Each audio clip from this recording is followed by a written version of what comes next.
¿Cómo se crea el dinero? ¿De dónde proviene? ¿Quién se beneficia? ¿Qué es un sistema monetario y qué tipo de dinero hay detrás?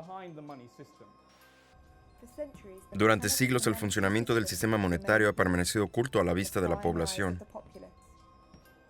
Aún así, su impacto a nivel nacional e internacional es incomparable.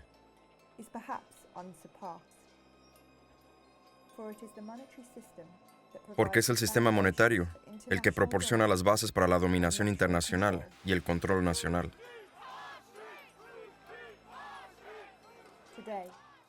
Hoy, debido a que estas bases están siendo sacudidas por la crisis, la necesidad de hablar abierta y francamente sobre el sistema monetario nunca ha sido más grande.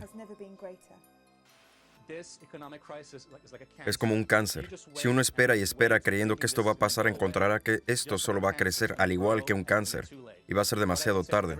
Lo que le diría a la gente es que se prepare. No es un momento para confiar en el gobierno o que el gobierno va a arreglar las cosas. No es el gobierno el que controla el mundo, es Goldman Sachs. Estamos al borde de una tormenta perfecta. En la oposición hay intereses corruptos en las altas esferas del poder, para quienes no hay motivos para renunciar a los privilegios que sienten son justos y merecidos. Tienen un plan de reforma de sanidad, de reforma para la policía, tienen un plan para reducir el déficit. No.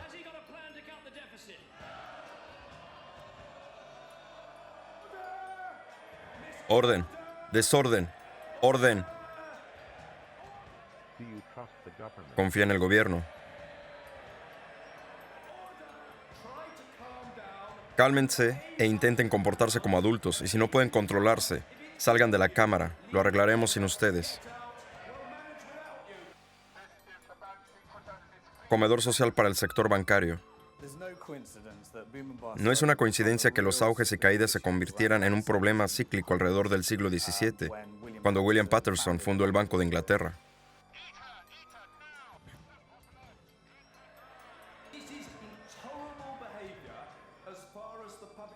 A los ojos de la población este comportamiento es intolerable. No, no es gracioso.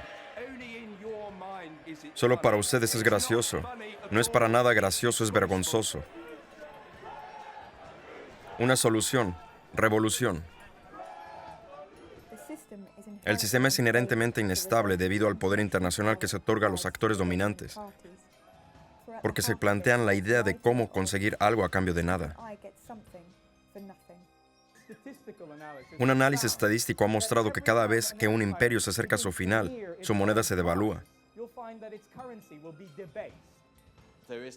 No hay ninguna guía de cómo funciona este sistema. Por ejemplo, un investigador de la BBC, que trabajaba en un documental de Robert Peston, fue al Banco de Inglaterra y dijo, ¿pueden darme una guía de cómo se crea el dinero? Le dijeron simplemente, no. Este documental investiga y explica este sistema siempre cambiante y el impacto que tiene a nivel nacional e internacional.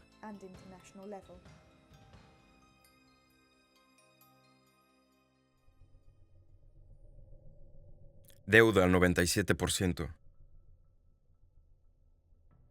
¿Cómo se crea el dinero?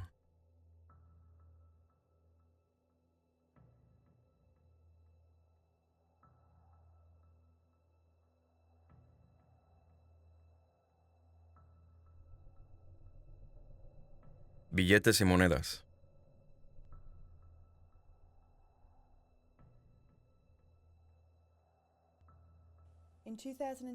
En 2010, el dinero total en circulación de Inglaterra ascendía a 2,15 millones de libras esterlinas.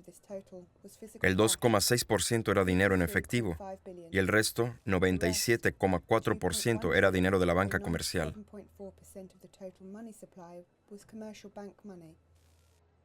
El 3% del dinero se crea en el Banco Central, y con ese dinero, si se crea un billete de 10 libras, se podría vender a los bancos para introducirlo en un cajero automático, y tendrían que reembolsarlo o comprarlo por 10 libras.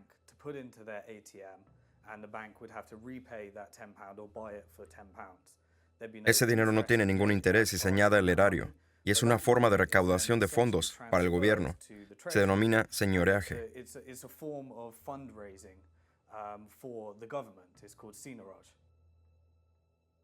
Señoreaje. Ganancia obtenida por un gobierno mediante la emisión de moneda, la diferencia entre el valor nominal de billetes y monedas y sus costes de producción.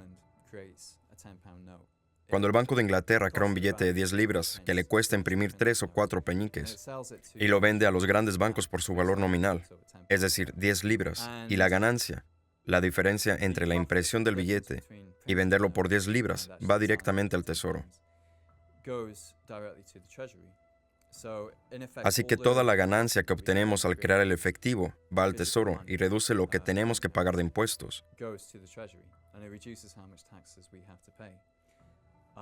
En los últimos 10 años se ha recaudado unos 18,000 millones de libras. En 1948, billetes y monedas constituían el 17% de la oferta monetaria total. Esto fue un factor que facilitó financiar la reconstrucción de posguerra. Esto incluyó la creación del Sistema Nacional de Salud. En solo 600 años, billetes y monedas se redujeron a menos de un 3%.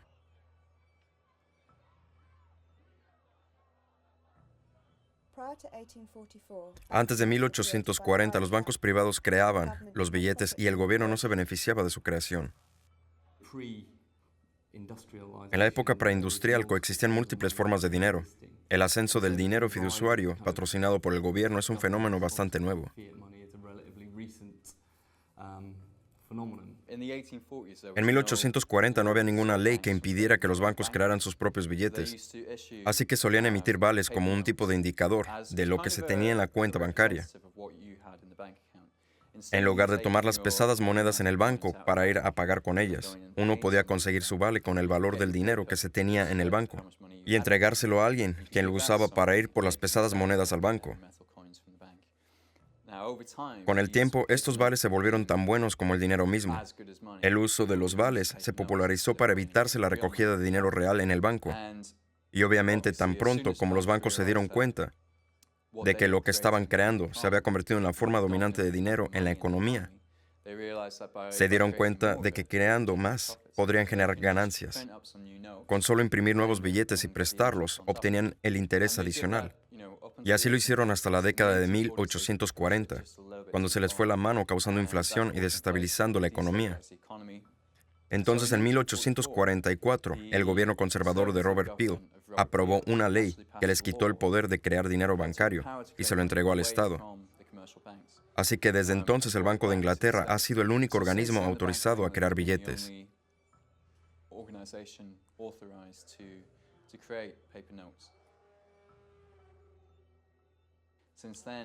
Desde entonces todo se ha vuelto digital, y lo que ahora utilizamos como dinero son los números digitales que los bancos comerciales pueden crear de la nada.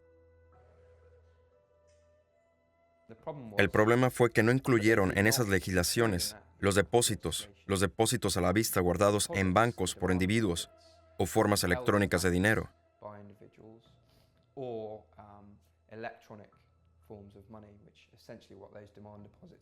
Hoy en día la mayor parte del dinero en circulación es dinero electrónico. Son los depósitos a la vista bancarios que están en nuestras cuentas.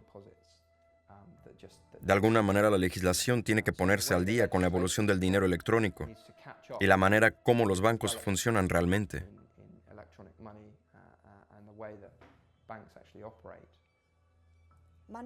El dinero en cuentas bancarias se conoce como depósito a la vista. Es un término de contabilidad que los bancos usan cuando crean crédito. El banco emplea el mismo método que cuando concede préstamos. El dinero en una cuenta es una anotación contable. Dinero bancario. La realidad es que actualmente la mayor parte del dinero no es de papel y de monedas, sino digitales. Son solamente números en un sistema informático. Es tu tarjeta Visa.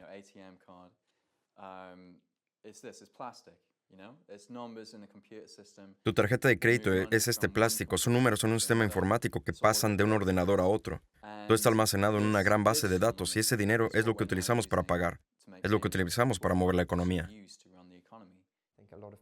Creo que mucha gente en el Reino Unido piensa probablemente que el gobierno o el Banco Central tiene el control de la mayor cantidad de dinero en circulación y emite el dinero nuevo. Pero eso no es así. Los bancos privados son los que crean la mayor parte del dinero en circulación y también deciden cómo se reparte.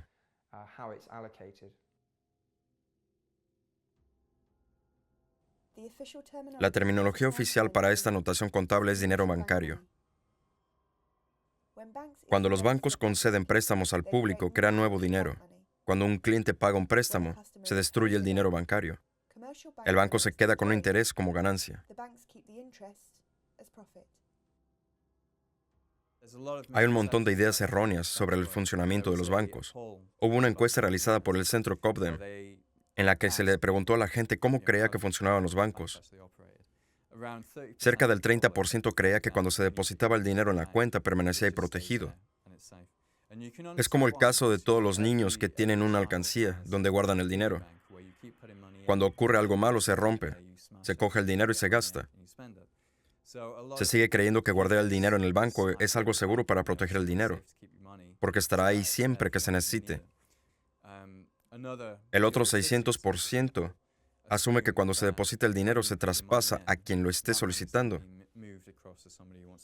Así un pensionista ahorra toda la vida y luego presta este ahorro a jóvenes que quieran comprar una casa. En realidad los bancos no funcionan así. Básicamente es un truco contable. Los bancos crean dinero, no lo prestan. Cuando un banco concede lo que conocemos como préstamo, simula que el dinero sea depositado. Tiene que inventar la responsabilidad. Así es como se crea el dinero en circulación. Profesor Richard Werner.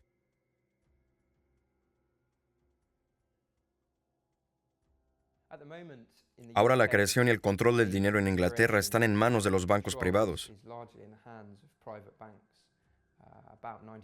Cerca del 97 al 98% del dinero que se crea se puede llamar dinero de deuda, bancario.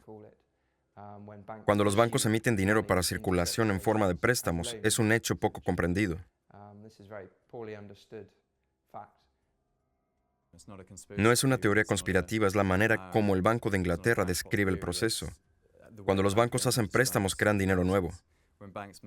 El papel más grande en la creación de dinero es realizado por el sector bancario. Cuando los bancos hacen préstamos, crean depósitos adicionales para aquellos que han pedido prestado el dinero. Paul Tucker, subdirector del Banco de Inglaterra. Unos pocos economistas comprenden cómo funciona el sistema monetario. Pero si alguno no entiende cómo funciona el dinero y creen que todos los ahorros van a salvar la economía, están equivocados. Lo que realmente sucede es que si todo el mundo comienza a ahorrar cantidades de dinero, la economía se encoge y tenemos una recesión. La mayoría de los economistas no tienen esa idea clara, no comprenden los elementos del sistema. Se basan en suposiciones, en conocimientos que han adquirido, sin entrar en los detalles, y el dinero es el centro de la economía.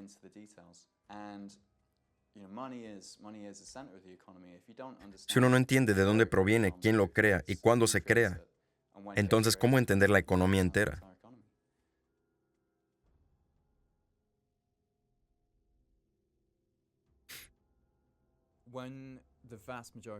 La mayor parte del dinero que usamos no es efectivo, sino dinero electrónico. Entonces, quien lo crea es quien obtiene los beneficios de crear ese dinero, ya que crearlo es mucho más rentable que crear dinero físico, debido a que no tiene costes de producción. Así que mientras se obtuvieron 18,000 millones de libras de ganancias en la creación de efectivo en lo largo de la década, los bancos han creado 1,200 billones de libras. Entre 1998 y 2007, el dinero en circulación en Inglaterra se triplicó. Los bancos crearon 1,200 miles de millones de libras, mientras que el erario se hizo con 18 billones. Cuando alguien lo dice o cuando la organización Positive Money lo dice, mucha gente cree que somos locos. Pero el 9 de marzo de 2009, el director de la Reserva Federal, Ben Bernanke, dio la primera entrevista televisada jamás dada por un director del Banco Central de Estados Unidos. El día antes de haber rescatado a la AIG, que es una compañía de seguros, ni siquiera un banco realmente, por una suma aproximada a 160,000 millones de dólares. Por lo que el periodista le dice, señor Bernanke, ¿de dónde sacaste 160,000 millones para rescatar a la AIG? Están gastando el dinero de los impuestos. No es de los impuestos. Los bancos tienen cuentas con la Reserva Federal. De igual manera que uno tiene cuentas en un banco comercial, así que para prestar a un banco simplemente utilizamos el ordenador para marcar el tamaño de la cuenta con la Reserva Federal.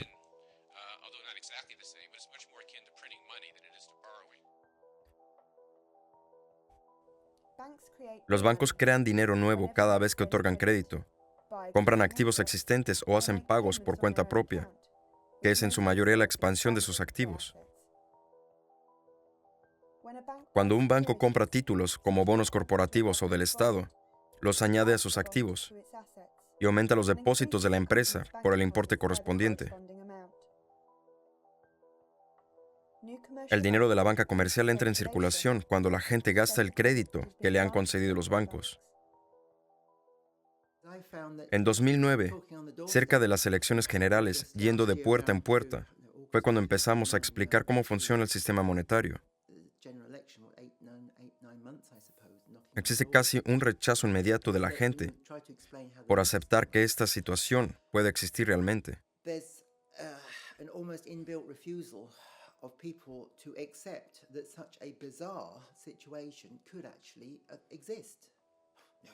No, no puede ser.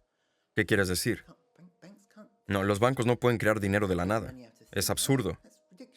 No pueden hacerlo. No pueden prestar el dinero del depositante. La gente tiene una idea general de cómo es el dinero. Están acostumbrados a su manera de tratar con él. Y tratan de extrapolar esa idea de economía doméstica hacia la economía nacional. Esto no funciona así. En 2008, la cartera de créditos por pagar de crédito bancario creado, también llamado dinero bancario, se sitúa en más de 2 billones. En 1982, el índice de billetes y monedas en depósitos bancarios fue de 1 a 12. En 2010, el índice se incrementó hasta 1 a 37. Por cada libra que se creaba en el Tesoro Público, los bancos creaban 37 libras. En los 10 años anteriores a la crisis de 2007, el dinero de la banca comercial de Inglaterra creció anualmente entre un 7 y un 10%. Una cifra de crecimiento del 7% equivaldría a doblar el dinero en circulación cada 10 años. La cantidad de dinero que se está creando de la nada es asombrosa. 1.200 billones en los últimos 10 años. Ese dinero se distribuye en función de las prioridades del sector bancario, no de las de la sociedad. El propio sector bancario creció de 2,5 billones de dólares en los 80 a 40 billones gracias a los activos. En los 80, los activos bancarios mundiales valían 20 veces más que la economía mundial. En 2006, de acuerdo con la Unión Europea, valían 75 veces más. Como muestra el siguiente cuadro, el total de activos bancarios de Inglaterra, como porcentaje del PIB, se mantuvieron estables entre un 50 o 60% hasta finales de los años 60. Más tarde cayeron en picada. El dinero que se hace actualmente no es para producir nada. Es simplemente una forma de especulación. Hacer dinero del dinero, sin duda, es la forma más rentable y la mayor actividad económica que existe actualmente en el mundo.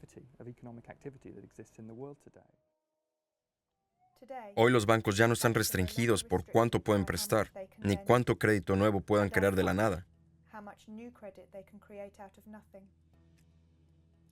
Ellos están restringidos únicamente por su propia voluntad de prestar. Existe un problema. Bueno, dos problemas. A la hora de permitir que los bancos creen dinero. El primero es el hecho de que lo hagan cuando hacen préstamos garantizando que todos tengamos que prestarles nuestro dinero.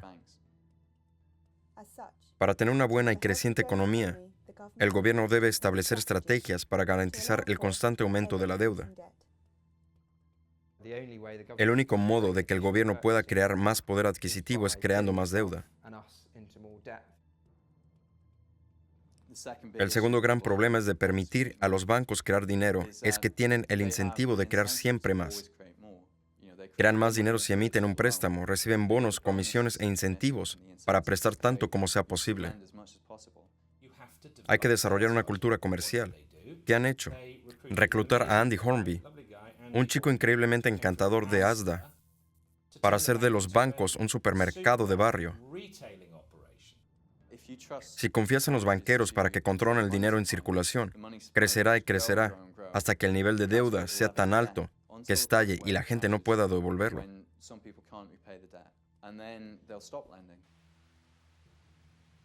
Se oye a los políticos y periodistas decir, hemos vivido por encima de nuestras posibilidades. Nos hemos vuelto dependientes de la deuda. Tenemos que controlar nuestros gastos y vivir modestamente. En el sistema actual eso no es posible. La razón por la que tenemos esta deuda no es porque hayan estado haciendo préstamos. No hemos cogido prestado todo el dinero que los pensionistas han estado ahorrando toda su vida. El dinero en el sistema actual es deuda. Se crea cuando los bancos hacen préstamos. La única manera de tener algo de dinero para llevar a cabo operaciones sería si todos pudieran pedir prestado a los bancos. Es justamente lo contrario de lo que dice el Partido Conservador, que considera que primero hay que ahorrar para poder mejorar la sanidad. Es por los economistas que han confundido tanto los términos de la política monetaria como el pensamiento económico, y por la gente que sigue con esa mentalidad anticuada, creyendo que se necesita ahorrar para poder invertir, por lo que tenemos el lío en el que estamos hoy. Ahora, una de las razones por las que nos resulta difícil comprender el sistema bancario y la creación de crédito es que salimos de la escuela sin dinero. Vamos y obtenemos un trabajo como aprendiz de plomero. Trabajamos muy duro todo el mes y al final del mes alguien pone dinero en nuestro banco. Así que para todos nosotros la lógica es, se trabaja, se obtiene dinero y se ahorra. En realidad, uno nunca habría tenido ese trabajo si el crédito no se hubiera creado en primera instancia. Es una concepción errónea muy importante, de la que la gente no tiene la culpa. Los economistas no entienden esto. El dinero no surge de la actividad económica. Mucha gente asume que si se tiene negocios y la gente hace cosas, de alguna manera el dinero surge del proceso. Cultivar, vender y producir cosas, que de alguna manera el dinero surge solo. No es así. Es como echarle aceite al coche. Hay que introducirlo.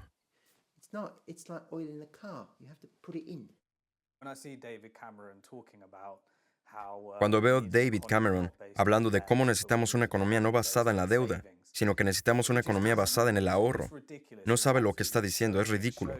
Es totalmente absurdo y ahí se ve su completa falta de comprensión de cómo funciona realmente nuestro sistema monetario. Lo que está diciendo esencialmente es que necesitamos una economía sin dinero. Si todo el mundo ahorrara, habría una desesperación masiva de dinero, que es la declaración del banco de una deuda incobrable. La gente no paga su deuda y ese dinero desaparece. Pero si la gente no tomara deudas, entonces sería una broma. Es una forma básica de entender cómo funciona nuestra economía, el sistema monetario y la creación de dinero.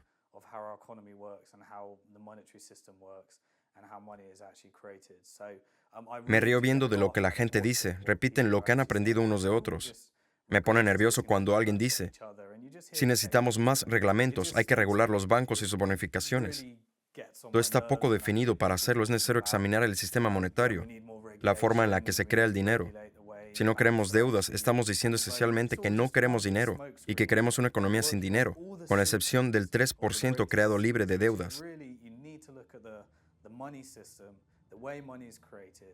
And if we don't want any debt, then we're essentially saying we don't want any money, and we want a moneyless economy with the exception of the 3% that's created debt-free. Es una paradoja en el sistema actual. Si nosotros como público nos endeudamos más, se pone más dinero en la economía y vamos a tener un boom. Cuando esto ocurre, es más fácil conceder préstamos, por lo que la deuda es aún mayor. Y este ciclo continúa. Se vuelve más y más fácil endeudarse, provocando que algunas personas tienen tantas deudas contraídas que no pueden ni hacerlas ni pagar sus hipotecas. Eso se dio por primera vez en las hipotecas americanas, provocando una oleada de impagos que afectó a los bancos. Los bancos se declararon insolventes, dejaron de conceder préstamos y se produjo una crisis financiera debido a que con el boom concedieron demasiados préstamos, dejaron de hacerlo y provocaron una recesión aún peor. La gente perdió su trabajo, haciendo que dependiera aún más de la deuda. Tenemos un sistema en el que necesitamos préstamos para tener una economía. Tenemos que estar en deuda con los bancos para que así se obtengan beneficios.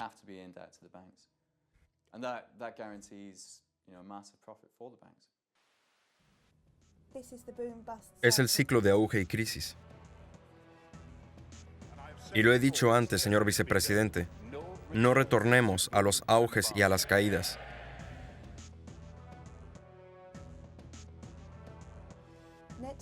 El crédito bancario neto debe aumentar siempre.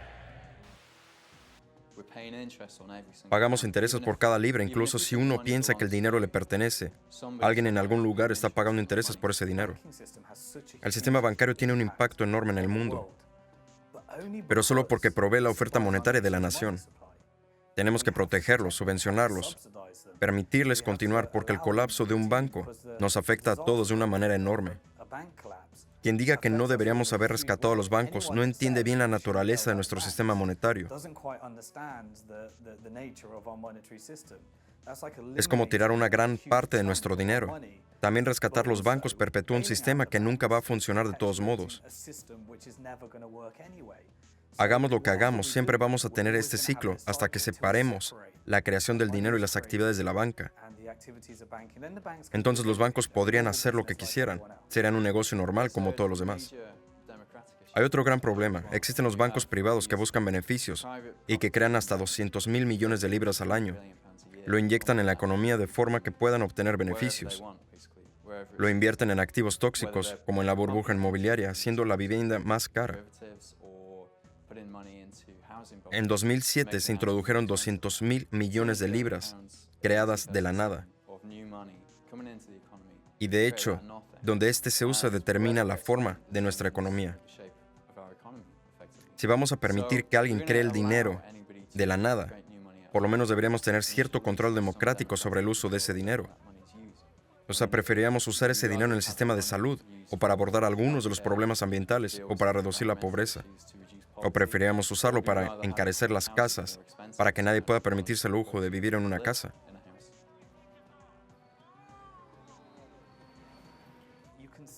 Esto se puede ver como un supersubsidio para los bancos, por el derecho de crear dinero que debería ser para el beneficio público, usado a través de un proceso democrático.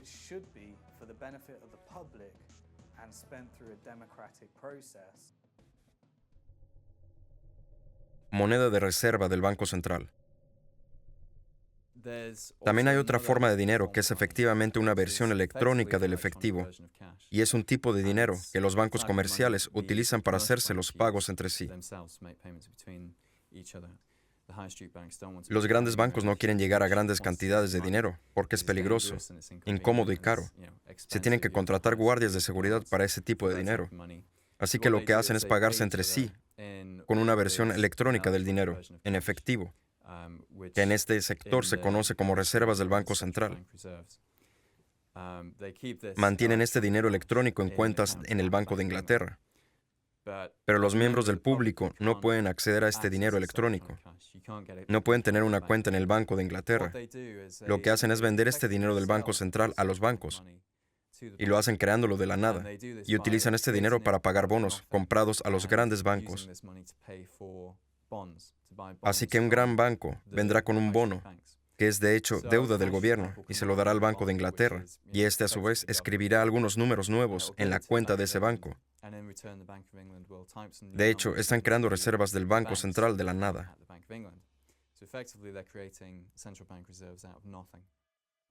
El Banco de Inglaterra crea reservas del Banco Central aumentando el crédito disponible en la cuenta del banco liquidador con el Banco de Inglaterra. A cambio, el banco liquidador emite bonos o vende activos como garantía de las reservas.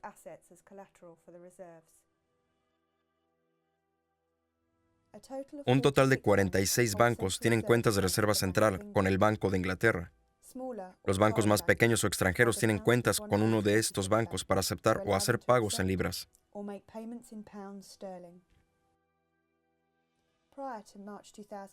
Antes de marzo del 2009, el Banco Central se ponía en contacto con los grandes bancos liquidadores para saber cuántas reservas necesitaban. Los bancos intercambiaban un bono por la moneda y acordaban la recompra del bono por un determinado valor en un término especificado. Los bancos recibirían intereses de tipo básico u oficial por las reservas que tuvieran en el Banco Central. Desde la crisis, las reservas centrales de los bancos liquidadores se han desplomado drásticamente.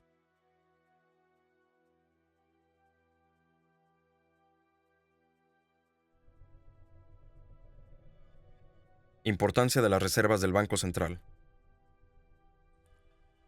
Cuando un cliente realiza una transferencia de su cuenta a otra persona, se produce un proceso llamado liquidez intradía. La cantidad de la moneda de reserva central con que el banco A cuenta en el Banco de Inglaterra se reduce por la cantidad correspondiente que recibe el banco B. Esta es la importancia de la moneda para los bancos. Antes de la crisis del crédito, si a un banco le faltaba reservas centrales en el Banco de Inglaterra para cumplir con sus obligaciones, tenían que prestar reservas de otros bancos.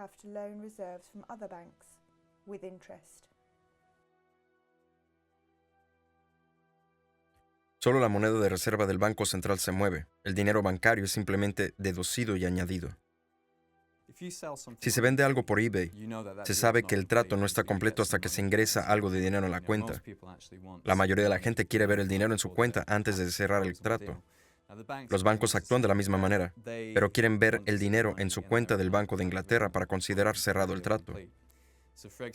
Por ejemplo, si vas a comprarle una casa a alguien que tiene un banco diferente y después de haber pagado $250,000 por esa casa, le dice a su banco que transfiera el dinero al banco del vendedor de la casa, y ese dinero se transfiere de hecho entre las cuentas en el Banco de Inglaterra. Cuando ese dinero se ha transferido, los bancos consideran que el pago se ha efectuado. Realmente no comercian con el tipo de dinero que tenemos en nuestras cuentas. Comercian con ese dinero especial que solo puede ser usado en el Banco Central.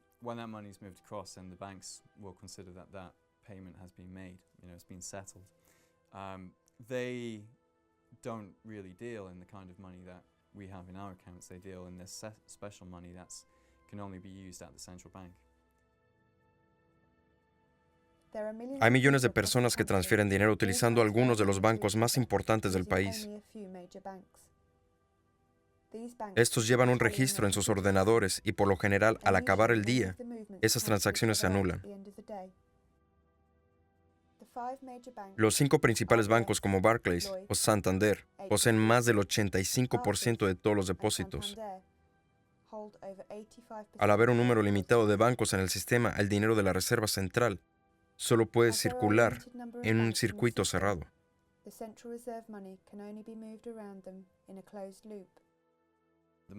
Ese dinero circula todo el tiempo por el sistema, y si se piensa bien, una moneda de 1 libra se podría utilizar para hacer 1,000 millones de libras en pagos, si circulara 1,000 millones de veces.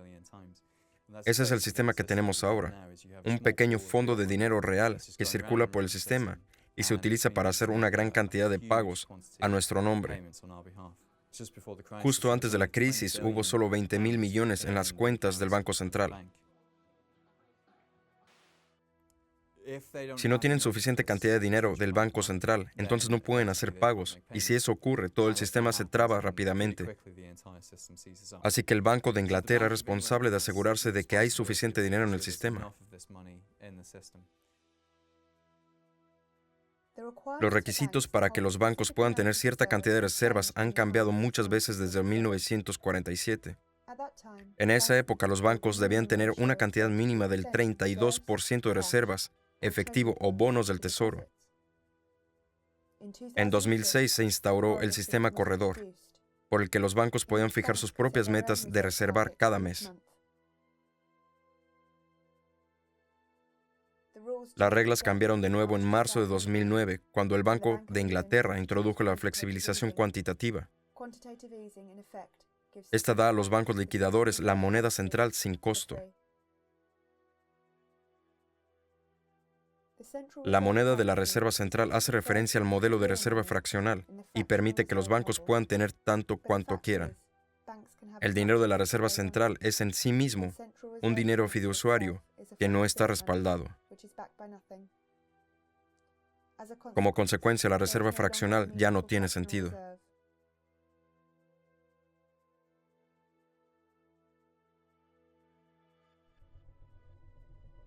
Una breve historia del dinero.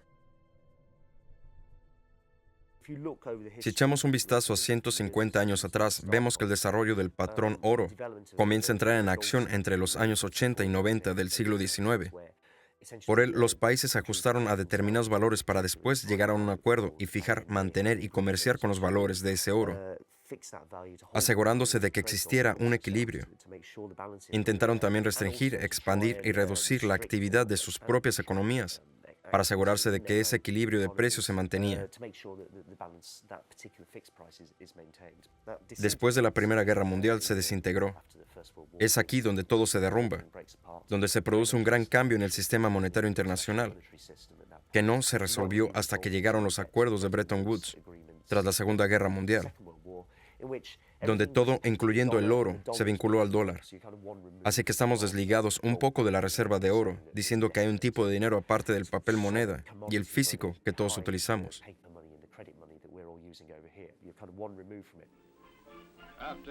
Después de Hiroshima, Tokio se preguntó, aunque no por mucho tiempo, cuándo caería la siguiente bomba atómica.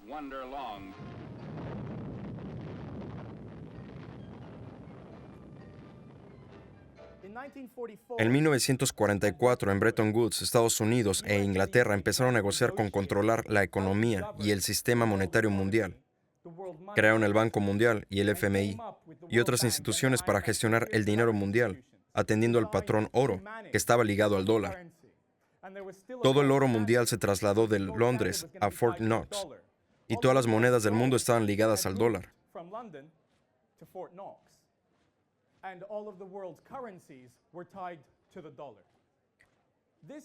Este sistema se diseñó para controlar desequilibrios económicos y evitar la contracción de créditos.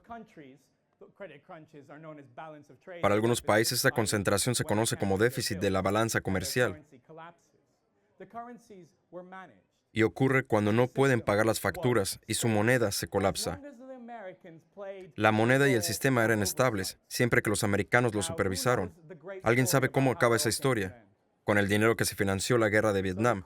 Junto con la crisis del petróleo, esto demostró que los americanos no estaban controlando el acuerdo del sistema monetario. Estuvieron incrementando el valor de su moneda, que debía de estar ligada al patrón oro y a las demás monedas. ¿Y qué hicieron los franceses? Estaban preocupados de que Nixon no estuviera siendo del todo sincero. Estaban preocupados porque Nixon estaba imprimiendo dinero cuando no debería.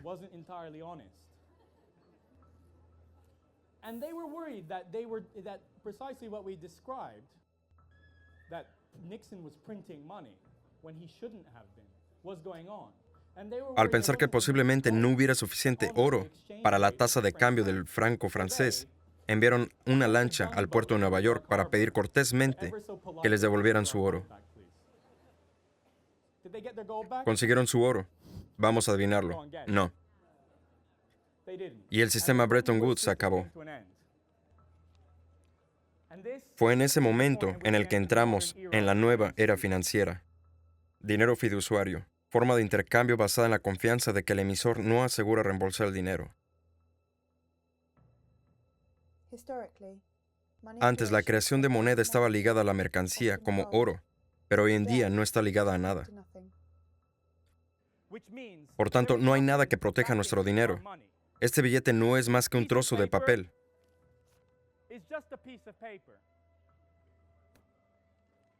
¿A dónde nos lleva esto?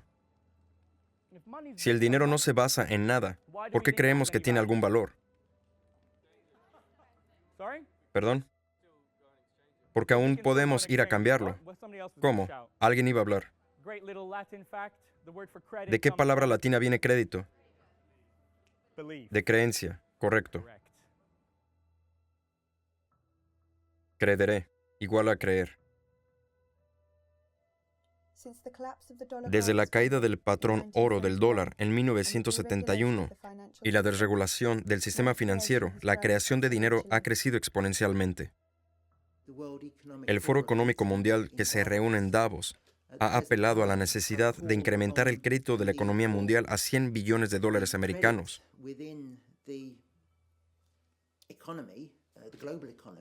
To be expanded by $100 trillion, 100 trillion US dollars, trillion is 12 noughts, so 100 trillion. Un billón son 12 ceros. Así que si quieres imaginarte 100 billones, es un 1 seguido de 14 ceros. ¿Creen que esta expansión de crédito creará un boom porque ahora hay más dinero en la economía con el que hacer inversiones? Es increíble cómo ha cambiado todo con la aparición del dinero digital. Ha permitido que los bancos tengan la libertad total de crear y dominar el sistema monetario en su beneficio y en el de los bancos privados. Crecimiento e inflación. Si se quiere una economía creciente en la situación actual, hay que tener una deuda creciente. Esto es algo que muy poca gente entiende, sobre todo los políticos que gestionan la economía, lo que es alarmante. Producto Interior Bruto, el valor del mercado de todos los bienes y servicios finales producidos en un país en un periodo determinado. Al aumentar la oferta monetaria se dispone de más capital para invertir en vías productivas, aunque también puede usarse para apostar y subir el precio de los activos.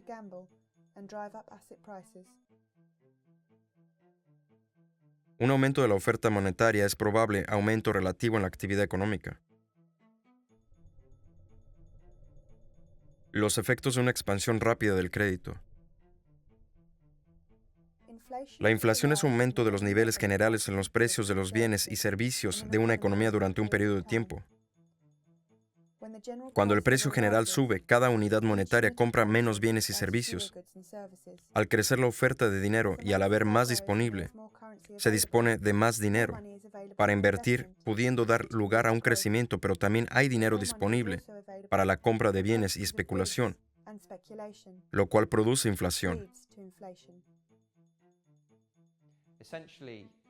La inflación ocurre cuando una gran cantidad de dinero se intenta adquirir pocos bienes y servicios. Esto provoca que haya demasiado dinero para un producto de la economía.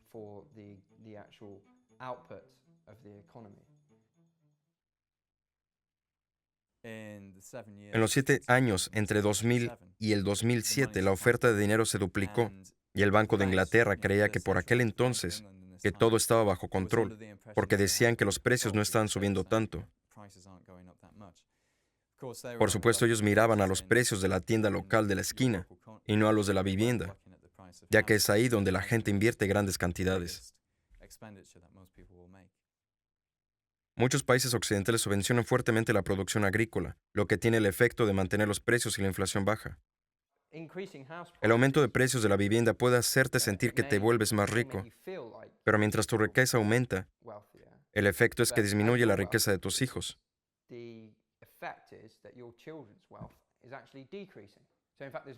De hecho, no hay ningún aumento neto de la riqueza porque tus hijos van a tener que pagar más cuando quieran comprar una casa. Así que, en efecto, no hay un aumento neto. Tendrán que ganar aún más y endeudarse más. Así, los crecientes precios de la vivienda no crean valor neto adicional del PIB en la economía.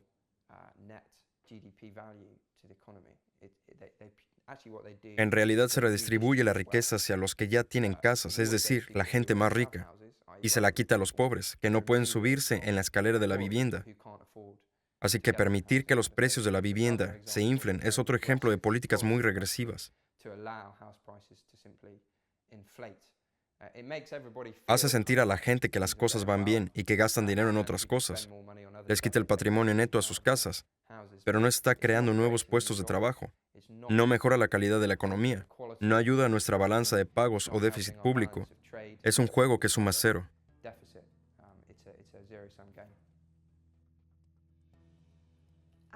En agosto de 2011, el 85,5% de los préstamos bancarios realizados se invirtieron en viviendas. Si alguien está creando un dinero que solo puede gastar en una cosa, en este caso, la vivienda, ese precio va a subir. Entre 2000 y 2010 se creó más de 1 billón de libras de dinero nuevo, y justo 3 años antes de la crisis se crearon 500,000 millones de libras. Ese es el motivo por el que los precios de la vivienda subieron tanto. Fue una excusa para inyectar ese dinero en el mercado. Si el dinero se invierte en la economía, una parte irá, por ejemplo, a las hipotecas y provocará un aumento del dinero en la economía, pero no un crecimiento en la actividad de ese producto, en el PIB. Es un gasto no basado en el PIB. Eso es lo que causa la inflación. En Inglaterra, este gran boom inmobiliario ha durado mucho tiempo. En mi opinión, la principal causa fue la enorme cantidad de crédito especulativo creado por los bancos para invertir en este sector. Si las casas fueran más baratas, sería más fácil construirlas.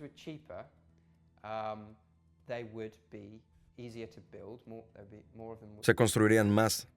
Habría menos casas grandes donde apenas personas. Londres no sería el centro de un gran exceso especulativo, donde los más ricos del mundo quisieran tener propiedades por ser un gran activo.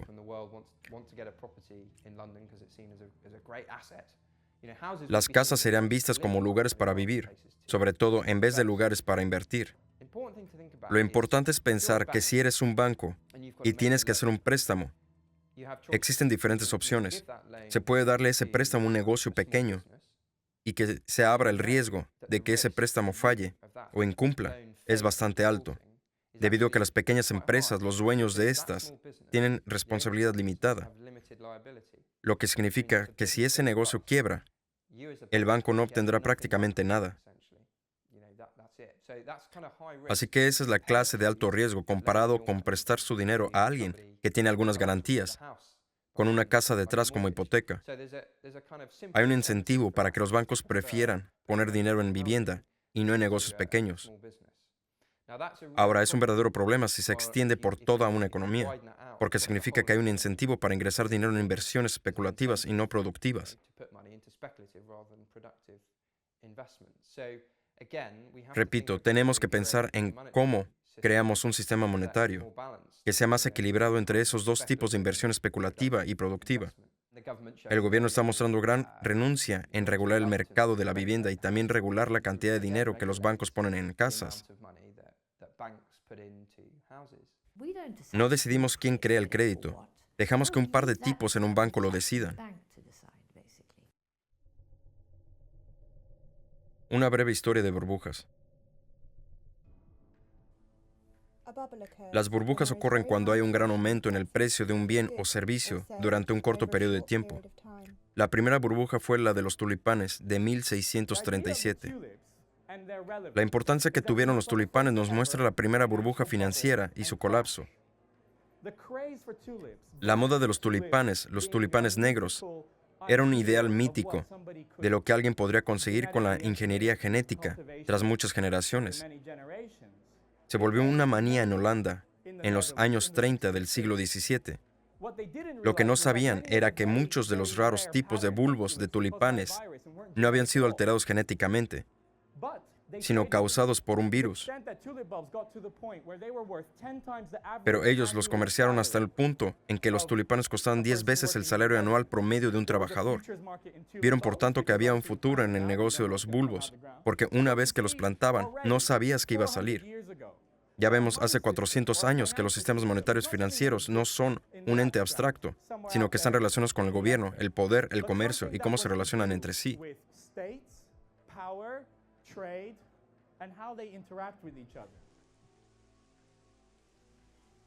A diferencia de los tulipanes, que son un lujo desechable, las casas son a la vez un lujo y una necesidad. Y como tal, son un conductor ideal para crear dinero de burbujas. Una vivienda es tal vez la posesión más preciada a la que una persona aspira.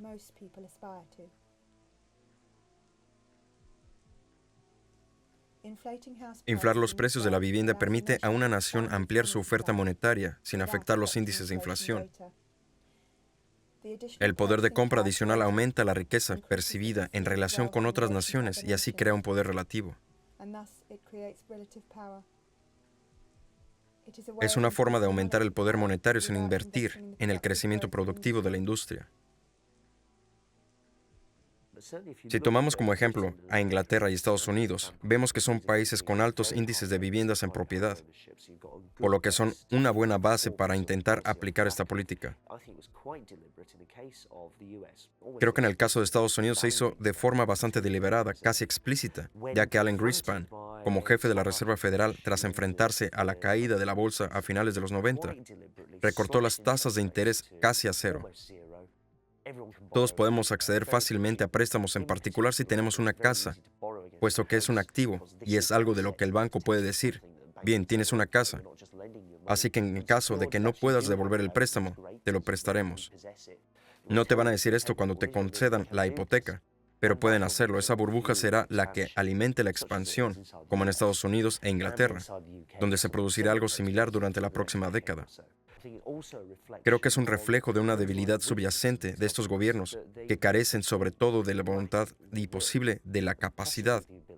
Pero creo que es más la falta de voluntad para desafiar a los mercados financieros, para desafiar el gran capital y decir que ahora se va a hacer de manera diferente y se va a tener que aceptar. Porque hemos sido elegidos democráticamente. Tú, en cambio, no. Tenemos un mandato para ello y vamos a lograrlo. Recuerda que todo es parte del plan.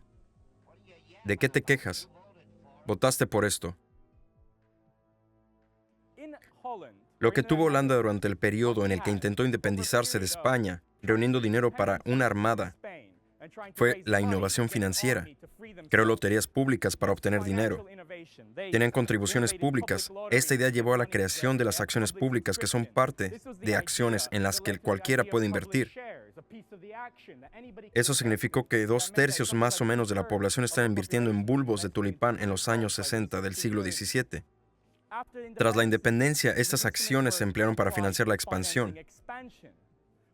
¿Cómo un país tan pequeño fue capaz de aguantar ante otros mucho más grandes como España y Portugal, que tenían grandes beneficios de sus imperios con respecto a los Países Bajos? ¿Por qué podían competir? ¿Sobre la base de cuáles recursos? Tenían un sistema financiero más eficiente, más evolucionado, más amplio. Con la innovación de estos instrumentos se pudo canalizar más dinero y más rápido que cualquiera en otro momento dado. Increíble, pero cierto. ¿Cómo evitar la inflación? La inflación se puede evitar si se regula el dinero que entra en la economía de manera que no supere la actividad que esté realizando la economía actual.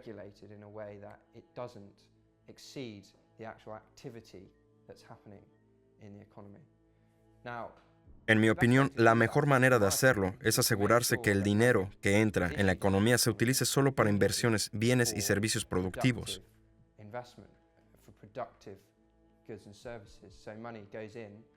De esta forma, el dinero que se utilizaría para ayudar a abrir pequeños negocios, lo que crearía trabajos y poder adquisitivo adicional, evitando así la inflación. A lo largo de la historia, casi todos los bancos centrales han empleado formas de regulación directa del crédito. El Banco Central determinaba el crecimiento del PIB deseado y luego calculaba la cantidad necesaria de crédito nuevo para lograrlo. Luego asignaba este crédito nuevo tanto a los distintos bancos, tipos de bancos y sectores industriales. El crédito improductivo se suprimía. Era difícil o imposible obtener dinero bancario a gran escala, operaciones puramente especulativas como la actual financiación a gran escala a los fondos de cobertura. En 1993, el Banco Mundial demostró que esta forma de asignación crediticia era el eje principal del milagro económico de Asia Oriental. Los diferentes gobiernos han hecho todo tipo de cosas en el pasado con mucho éxito, en varios casos y a menudo sin éxito en este país. Pero los ejemplos que vienen a la mente, como Corea del Sur, Japón, donde los gobiernos han sido puestos en la mira para equilibrar la economía, seleccionando sectores y decidiendo dónde se debe invertir. Creo que esto debería empezar a suceder en Inglaterra, porque estamos en una recesión por el lado de la demanda, en vez de estar mirando la crisis de suministro. Debes tener un sistema donde el crédito se ponga en vías productivas en la construcción de enlaces ferroviarios de alta velocidad, en la construcción de viviendas, en lugar de dar a la gente dinero para inflar el precio de las casas. Así que en realidad es muy simple. El sistema actual está hecho para no hacerlo.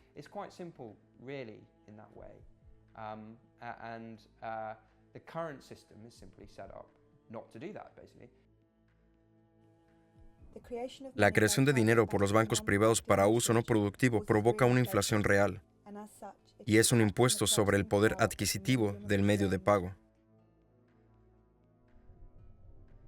Disminución en el nivel de vida. Las cifras en Inglaterra son bastante alarmantes. La media de ingresos reales ha disminuido en los últimos 8 años. Ahora están en un fuerte declive a medida que estamos en la recesión, el más agudo desde los años 30, por lo que los ingresos reales están disminuyendo.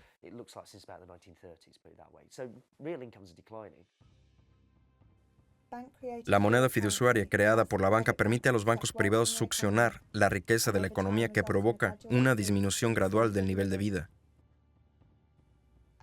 A medida que la gente se empobrece, se vuelve más dependiente de deudas. Y eso en un momento cuando la eficiencia y la mecanización han mejorado drásticamente. Si se vuelven los años 60, y es lo que se espera, vislumbramos una edad de ocio. Los programas de televisión se preguntaban, ¿qué va a hacer la gente con su tiempo libre? Y ahora tenemos más gente trabajando más que nunca, gastando más que nunca, lo que parece genial. Todo el mundo gasta más. Pero si uno se beneficia de lo que gasta, pero si tiene que gastar el dinero en el cuidado de niños, en los costes de desplazamiento y demás, costes que la gente no tenía que pagar en el pasado porque podía caminar al trabajo, y un miembro de la familia podía quedarse en casa cuidándola permanentemente, entonces no está mejor.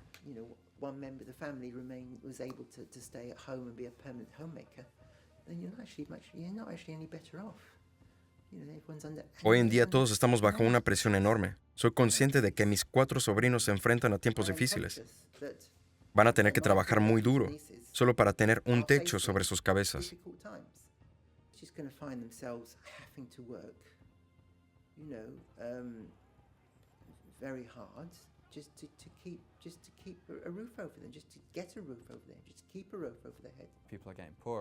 La gente es cada vez más pobre en términos reales. Los precios siempre están subiendo, porque los bancos están inyectando en el sistema todo este nuevo dinero anormal. Y lo están creando todo como deuda. Así que al mismo tiempo que los precios suben, las cosas son cada vez más caras. Nos endeudamos más y más. Nuestra riqueza y el pago por nuestro trabajo es cada vez menor. Uno no puede ocuparse de la pobreza cuando se tiene un sistema financiero y monetario que distribuyen el dinero de los pobres a los muy ricos. Cualquier distribución que se intente hacer en la dirección opuesta es como orinar en el viento. Si nos fijamos en temas como la creciente desigualdad, una evidente forma de abordarla es tener, por ejemplo, un sistema de redistribución fiscal. Se cobran impuestos a los ricos y se da algo de dinero a los pobres. Se envía un poco de dinero a los peldaños de abajo. Todo eso está muy bien. Pero si se pasa por alto el hecho de que existe otro sistema redistributivo que quita dinero a los pobres para dárselo a los ricos, entonces no se va a hacer nada enfrente a la desigualdad.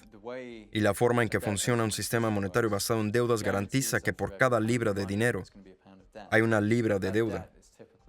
Ellos terminan con la deuda y pagando intereses que vuelven a la banca y se distribuyen a la gente que trabaja en la ciudad o en Wall Street. Lo que este sistema hace en general es distribuir el dinero de los pobres a los ricos. Distribuye el dinero de las regiones más pobres del Reino Unido hacia la ciudad de Londres y también distribuye el dinero de todas las pequeñas empresas, de todas las pequeñas fábricas del Reino Unido y al sector financiero.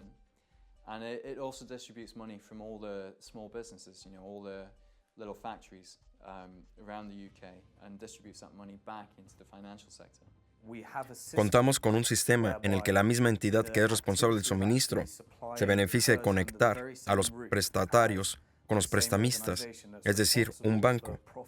Así pues, un banco crea la oferta monetaria de nuestro país, además de conceder préstamos con fines de lucro.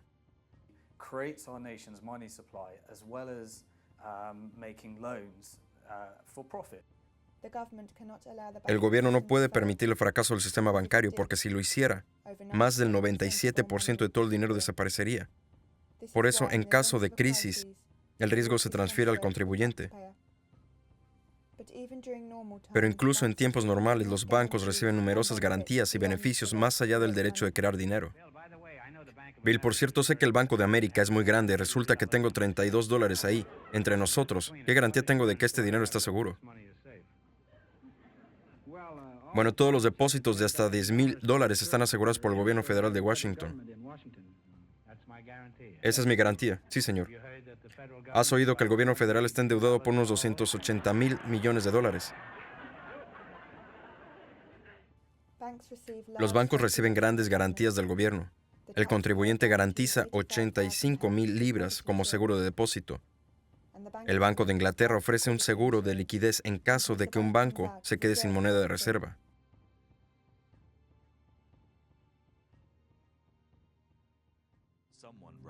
Alguien escribió que un gran banco de inversión es como un calamar vampiro gigante que se apega a la humanidad, hipnotizando a los políticos que dan dinero a los bancos, sin restricciones, sin importar el daño, destrozando el planeta, forzando recortes a las cosas que hacen la vida mejor. Adiós escuelas, parques, empleos.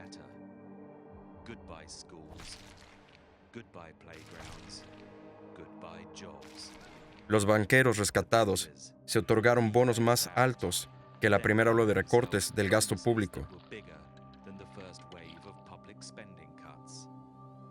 Inglaterra dio a los bancos más dinero de lo que costó poner a un hombre en la luna 6 veces.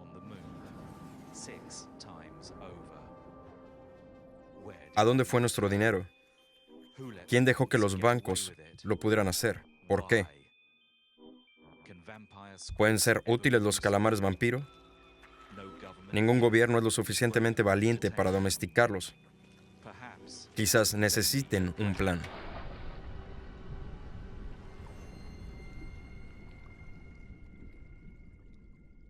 Recuperar nuestros bancos. Cada vez más deuda.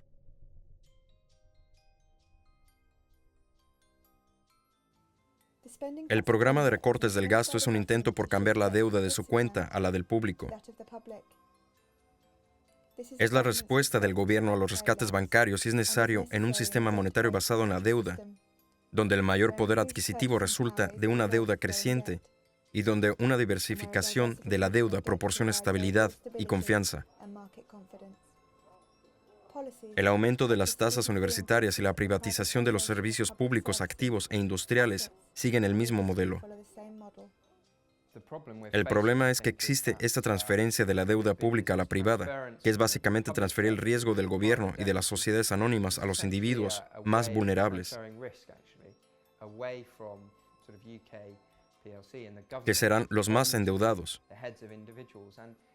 Por tanto, es una política muy regresiva, en la que se ha embarcado el gobierno para transferir el riesgo a los más indefensos. Si hay otra crisis financiera, por ejemplo, del petróleo, serán los más pobres o los propietarios de viviendas quienes lo pagarán. Ya que si los tipos de interés suben, incluso en 1 o 2%, habrá grandes problemas.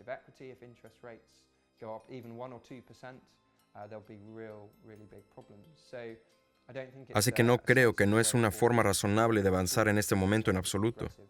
Es regresivo y ciertamente injusto en los términos en los que el gobierno está hablando y ciertamente no es un caso de estamos juntos en esto.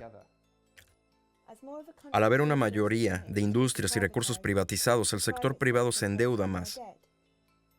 Como resultado, se crea más dinero y se produce un boom.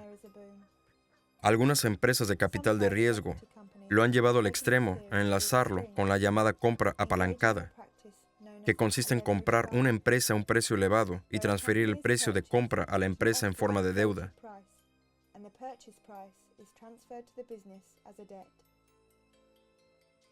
La empresa se responsabiliza de la financiación de su compra. A menudo la deuda es tan alta que la empresa tiene que reducir personal, salarios y actividades de investigación.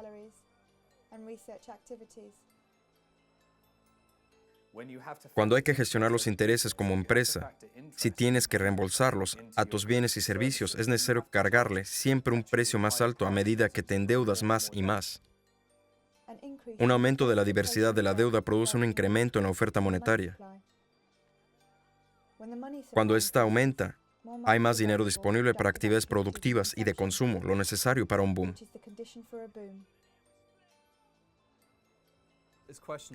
Sin duda, si vamos a salir de esta recesión o si vamos a continuar así. En caso de que salgamos, cuando el crecimiento se reanude, veremos que la deuda aumentará y seguirá aumentando. Aumentará y seguirá aumentando. Cuanto más rápido crezca la economía, más rápido aumentará la deuda. Y entre esos 5 años volveremos a donde estábamos. La deuda será tan grande que la gente entrará de nuevo en quiebra. El sistema en el que estamos ahora no permite el crecimiento de la economía sin que lo haga también la deuda, que es la que hunde la economía. La única forma de solucionarlo sería impedir a los bancos crear dinero de forma de deuda. Al modificar el sistema monetario podemos evitar que los bancos causen otra crisis e impedir los recortes a los servicios públicos, las subidas de impuestos y el aumento de la deuda pública. El sistema monetario actual permite al sector bancario obtener beneficios de la economía sin ofrecer nada productivo a cambio. ¿Por qué tenemos toda esta tecnología y rapidez si a la hora de financiar un hogar se necesitan 2 personas y en los años 50 solo faltaba una?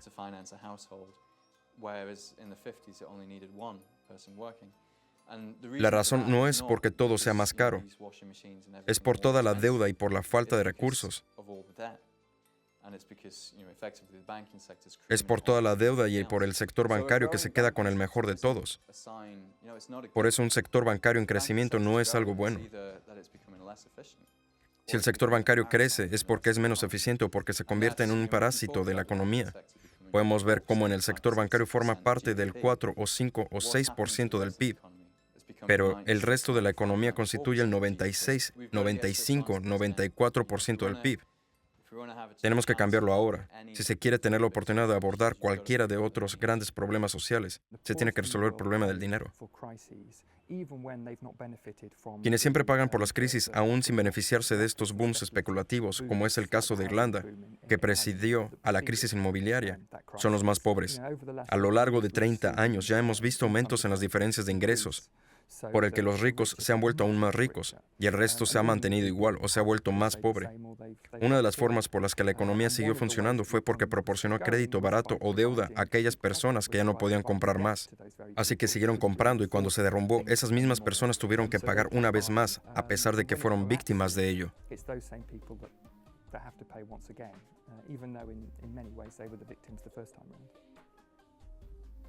Como resultado de la crisis, el Banco de Inglaterra ha comprado deuda corporativa y la ha arrepentido a bajos intereses. Aún así, se exige a la gente que pague más que nunca por préstamos en créditos y tarjetas de crédito. Las deudas entre los ricos o entre los gobiernos siempre han estado presentes y siempre se pueden renegociar. No son nada inamovible. Pero cuando la deuda es de una persona pobre a una rica, se convierte en una obligación más importante de todas. Y la idea de renegociarlas es impensable.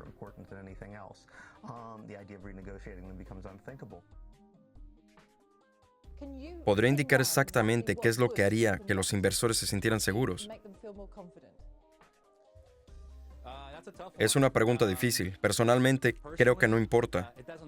Soy un negociante. No me importan esas cosas. Paga tus impuestos.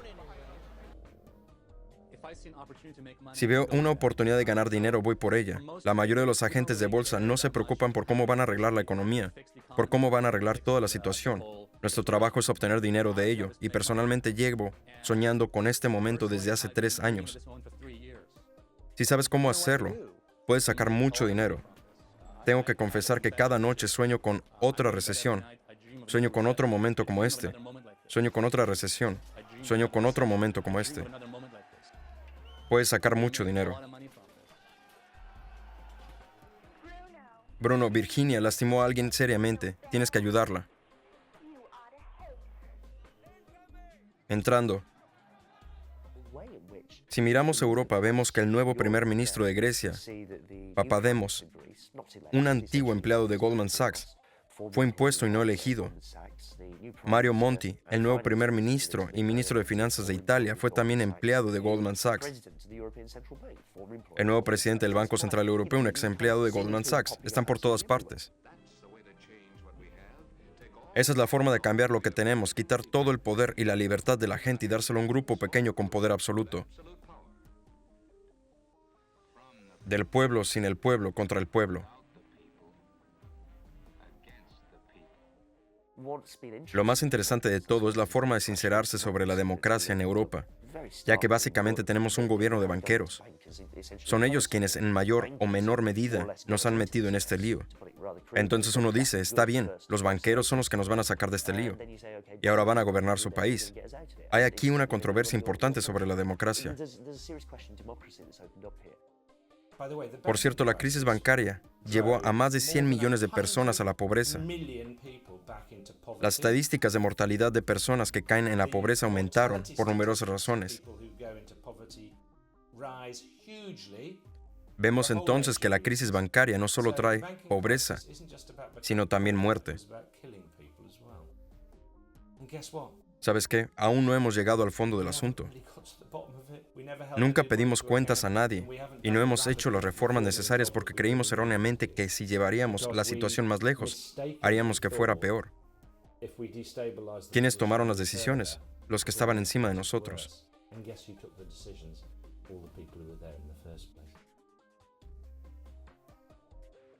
Creo que debes saber que el negocio de uno de estos empresarios es el asesinato. Creen que sus armas son modernas. Su pensamiento, 2000 años de obsolencia.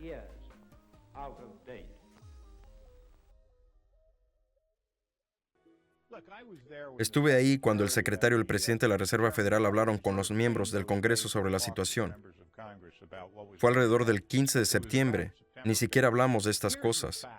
Pero ocurrió hace un jueves que la Reserva Federal notó enormes retiros de dinero de las cuentas del mercado monetario en Estados Unidos a un ritmo de 550,000 millones en una hora o 2 horas.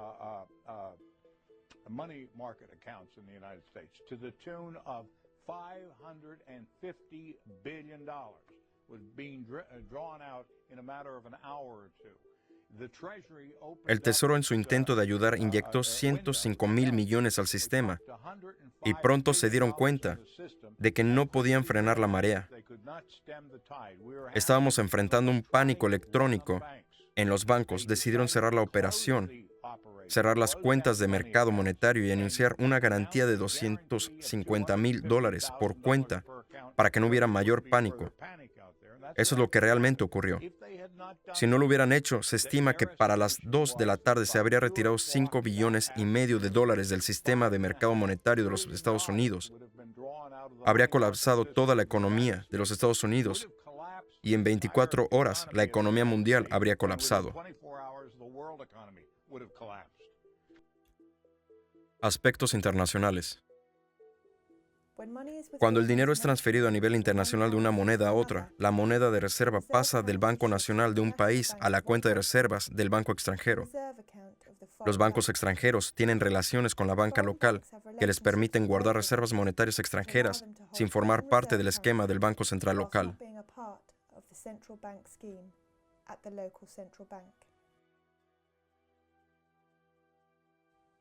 Por ejemplo, al transferir 1,000 libras a euros, el banco inglés acordará un tipo de cambio con un banco de la zona euro por, digamos, 1,15 euros la libra. El banco inglés transferirá entonces 1,000 libras de las reservas centrales al Banco Asociado Europeo, mientras que este transferirá 1,150 euros de las reservas al Banco Asociado Europeo en Inglaterra.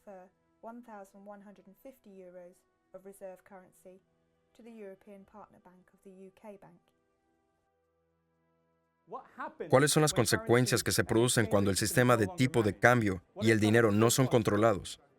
Devaluaciones, especulación, desequilibrios, que acumularán más los países. ¿Qué? ¿Otras divisas? ¿Otras divisas?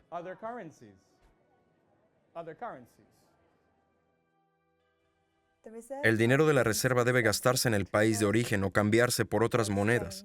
La mayoría de los bancos extranjeros no tienen depósitos fuera de sus fronteras y, por tanto, las reservas en moneda extranjera que poseen no retornan en forma de depósitos.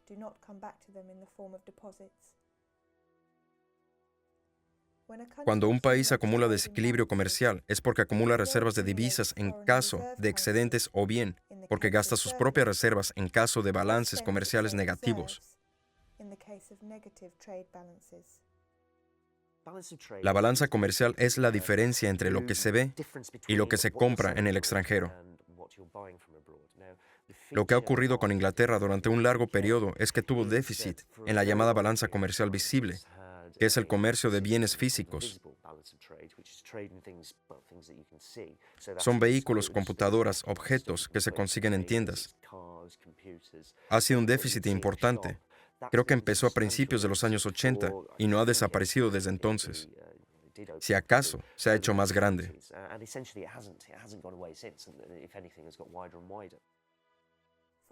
Las reservas de divisas no se pueden utilizar directamente para el gasto doméstico. Pueden usarse en el extranjero o en importaciones. Un país con un gran déficit de la balanza comercial depende de los acreedores que gastan los desequilibrios acumulados en su propio mercado. Anteriormente se han hecho propuestas para crear un mecanismo que permita igualar esos desequilibrios. Por ejemplo, John Maynard Keynes, al final de la Segunda Guerra Mundial, hizo una propuesta original que se convirtió en los acuerdos de Bretton Woods y varias instituciones como el FMI y el Banco Mundial. Su propuesta hace referencia más al ámbito comercial que al financiero. Pero lo más importante era que una vez que las balanzas comerciales se abrieran, todos harían transacciones a través de los bancos, y eso obligaría a todos a reconciliar eventualmente los desequilibrios que aparecieran en la economía real. Pero un mecanismo así no existe. El desequilibrio comercial neto de Inglaterra asciende a 800.000 millones.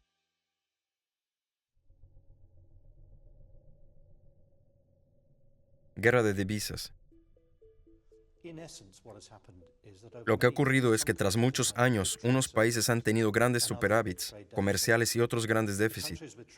Los países cuya balanza comercial ha sido deficitaria han gastado más de lo que han ganado, por lo que han tenido que pedir prestado al extranjero año tras año.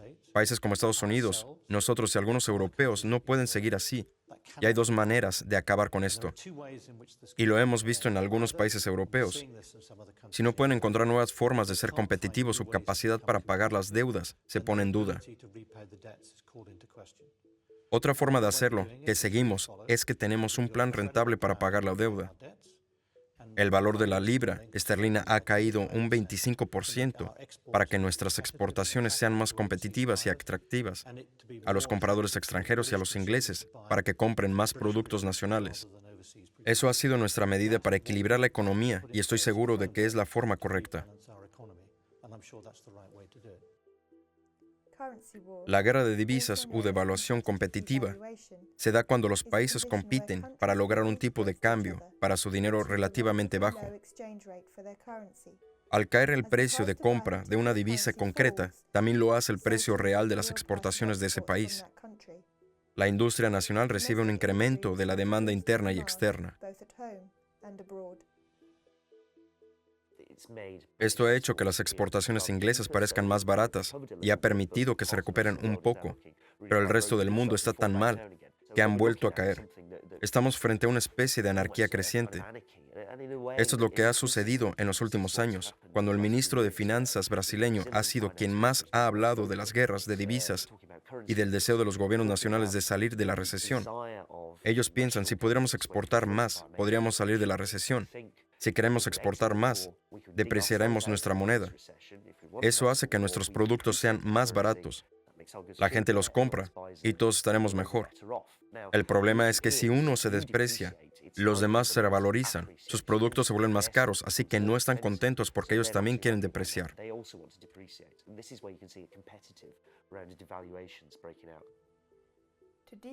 Para reducir el valor de la divisa nacional, el Banco Central vende divisas de reserva al mercado. Esta moneda se crea de la nada al teclear números en un ordenador.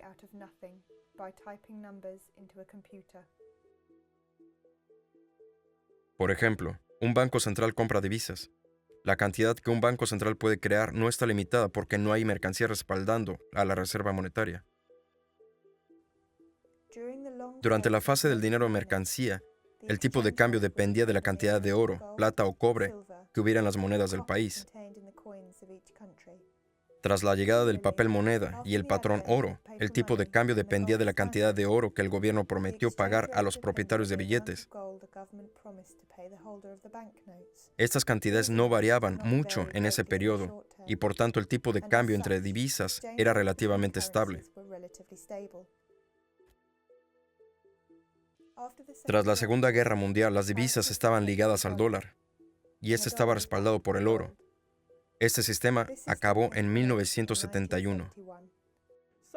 Tenemos un sistema financiero moderno en el que el dinero está mal organizado. No hay un tipo de cambio porque no hay un patrón de oro que lo sostenga. Así que no lo necesitamos.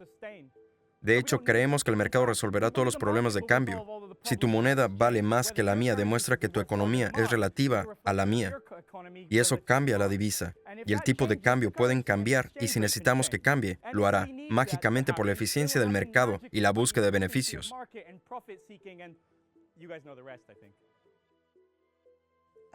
El valor de las divisas en relación con otras lo determina el mercado. Si se prefiere comprarlas en vez de venderlas, su valor aumenta. Por el contrario, si se quieren vender más, su valor disminuye. El valor lo establece en unos bancos concretos al comprar y vender divisas. Ajustan el tipo de cambio. El último estudio de 2007, leí que el mercado de divisas se comerciaba 3,2 millones de dólares al día. ¿Quién sabe cuál es el PIB global?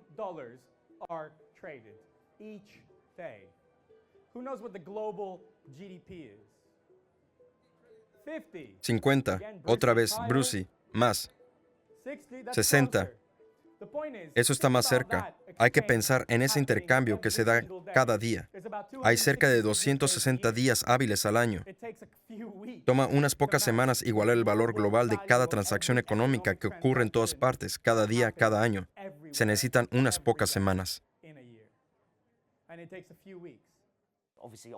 Obviamente intercambiamos nuestro dinero regularmente. Si uno viaja a otro país, lo cambia por otra parte. Es una forma de comercio de divisas. Cambias tus libras o euros o yenes, sea lo que sea.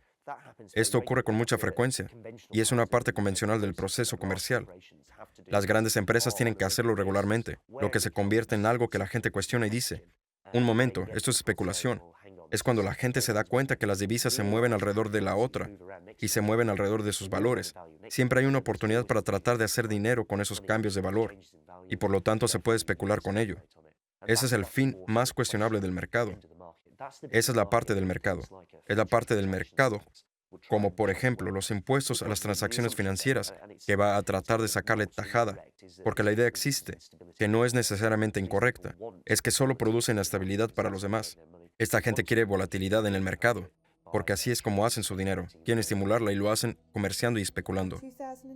En 2010, el mercado de divisas creció hasta ser uno de los mayores y más líquidos del mundo, con un promedio de 4 millones de dólares en divisas intercambiadas cada día.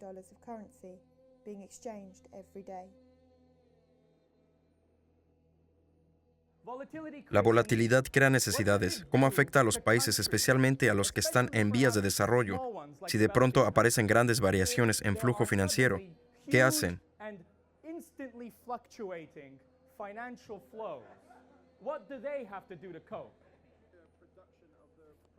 Aumentar la producción de lo que venden, rebajar los precios y reducir aún más su nivel de vida.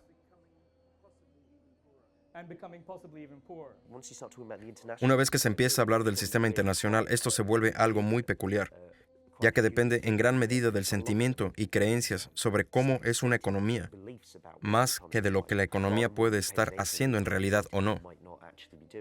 Esto puede cambiar muy rápidamente, ya que si es solo la creencia de alguien en una divisa es soportable. Uno sabe que esta persona puede seguir creyendo esto indefinidamente. El proceso de contagio financiero puede suceder en tan solo minutos o incluso segundos. La aparente estabilidad o robustez de una economía puede volverse de repente contra uno y encontrarse uno ahora hostigado por los mercados. Con frecuencia puede ser que sea el país vecino el que está en problemas.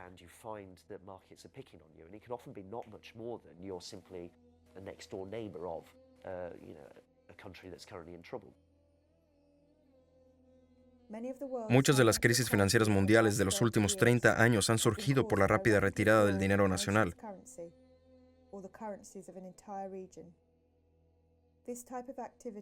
Esta acción se conoce como guerra económica. Esta ha beneficiado sustancialmente a grandes instituciones como Goldman Sachs y los otros grandes bancos, que les han ido mejor con esta serie de acuerdos que si lo hubieran hecho en un entorno más regulado. Ha hecho gente muy rica. Ha permitido que los mercados financieros se expandan enormemente. Todos los involucrados están interesados en ver un mercado desregulado. En el caso de Inglaterra tenemos un gobierno que se está argumentando bastante abierta y deliberada y agresivamente en contra de cualquier regulación impuesta a los mercados financieros. Pero no es que exista alguien detrás de las bambalinas manipulando la escena. Las cosas funcionan así, deliberadamente, abiertamente frente a ti. Así es el mundo. Hace algunas personas muy ricas, están muy felices con ello.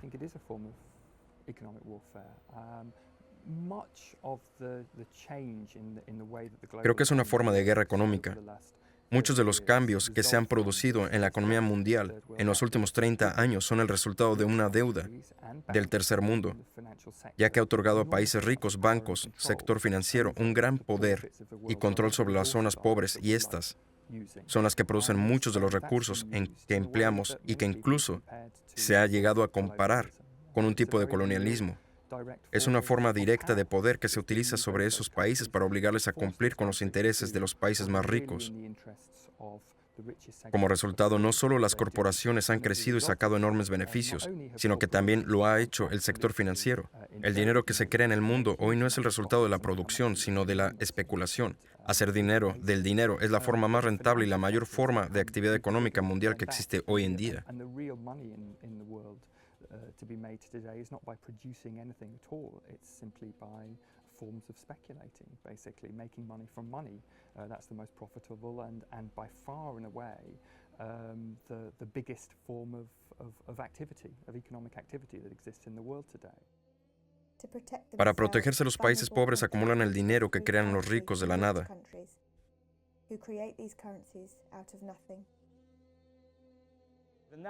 El primer gobernador general de las Indias Orientales holandesas que construyó y fortificó las rutas comerciales y que luchó contra las flotas españolas e inglesas, dijo sobre el desarrollo del imperio holandés que no se puede comerciar sin luchar, ni luchar sin comerciar.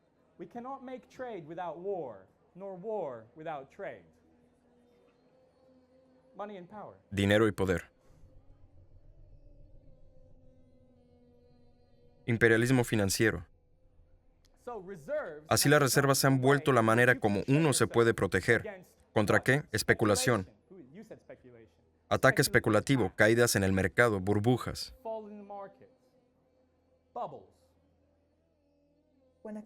Cuando un país sucumbe ante un ataque especulativo, se le pide que desregule los mercados y adapte su sistema financiero al de la parte dominante. El gran problema al que se enfrentan los países desarrollados en crisis de deuda es que el Fondo Monetario Internacional, que controla el sistema financiero mundial, les dijo que para salir de la deuda era necesario reestructurar sus economías y sobre todo aumentar sus exportaciones para obtener más ganancias y pagarla bien en dólares o en otras divisas.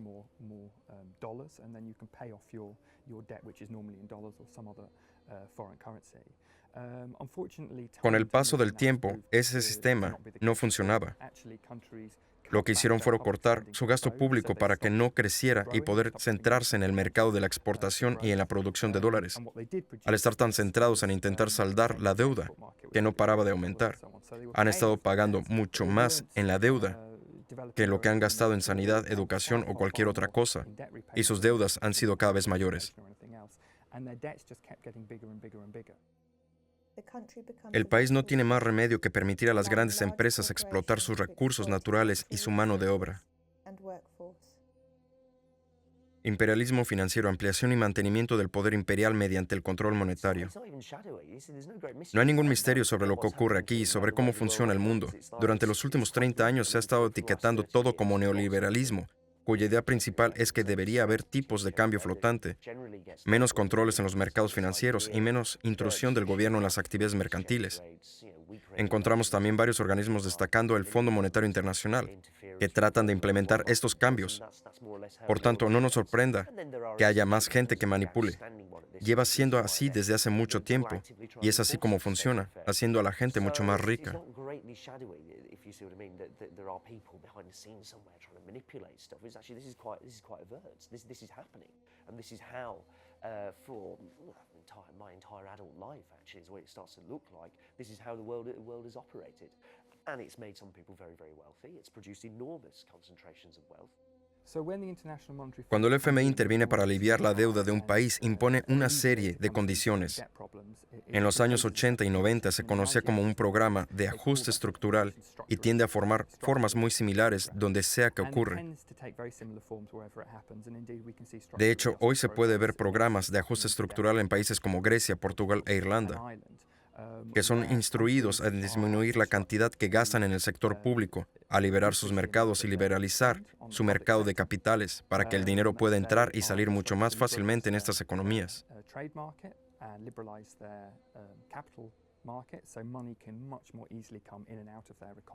La idea es que esto promoverá la inversión que viene de partes más ricas del mundo y que todos los problemas serán resueltos con inversión. De hecho, se ha probado una y otra vez que esto no tiene ningún fundamento. En realidad destruye las industrias y capacidades incipientes en estos países en desarrollo que se vuelven completamente dependientes de los bienes y servicios de los países desarrollados y también del capital de estos países desarrollados. El Fondo Monetario Internacional es muy entusiasta en decirle a los países que disminuyan sus impuestos que las multinacionales deben pagar cuando se instalan y operan en estos países, porque así se promueve la venida de otras multinacionales. Claro que esto también significa que la ganancia hecha por estas multinacionales se va así de rápido, y también el país no se beneficia. Muchos países subdesarrollados hoy casi no tienen una base tributaria, no han desarrollado una base fiscal en absoluto, y por eso se vuelven más dependientes de los mercados de capital internacionales, de crear deuda. Por eso hay muchos países en el mundo cuya soberanía ha sido secuestrada. Es muy difícil ver cómo las sociedades democráticas pueden evolucionar o funcionar cuando, de hecho, el gobierno es más dependiente de los dictados del FMI y los mercados monetarios que de sus propios ciudadanos.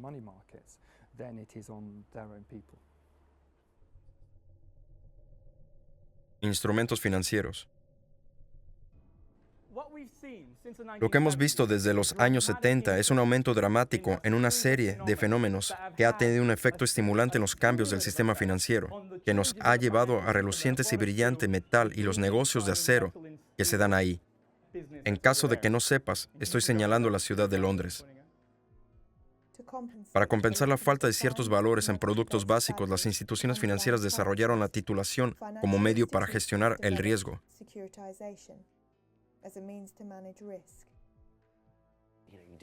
El desarrollo de la titulación consiste en una serie de innovaciones y procesos financieros que se aceleran a partir de años 70 y 80.